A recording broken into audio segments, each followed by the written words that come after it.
হঠাৎ বাড়িতে কোনো গেস্ট আসলে এখন আর কিন্তু চিন্তা নেই, এই গোলাপি লস্যি তাদের কিন্তু ভালো লাগতেই হবে। আমি তো এটা বানাই, তোমরা একবার বানিয়ে কিন্তু ট্রাই করে অবশ্যই আমাকে বলো। তার জন্য কী কী লাগে, সবার ফার্স্ট মিক্সিতে টক দই নেবে, কিছুটা পরিমাণ চিনি, আর তার মধ্যে বিট লবণ। আর এবার যেটা দেবে সেটা হচ্ছে ঠান্ডা জল কিছুটা পরিমাণেতে অ্যাড করবে।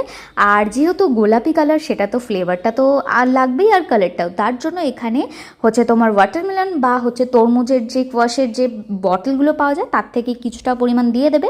এবার হচ্ছে মেন পার্ট, মিক্সিতে এটাকে ভালো করে মিক্সড করবে।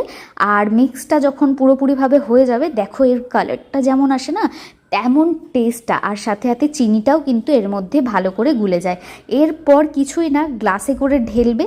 আর আরেকটু যেহেতু ঠান্ডা ঠান্ডা ফ্লেভার ভালো লাগে, দুটো আইসের টুকরো দিয়ে দেবে, ওপর থেকে চাট মশলা আর একটা লেবু পাতা দিয়ে গার্নিশ করে, ব্যাস। এবার বাড়িতে কেউ আসলে আর কোনো টেনশন নেই, জাস্ট এটা দিয়ে তাদের থেকে তোমরা রিভিউ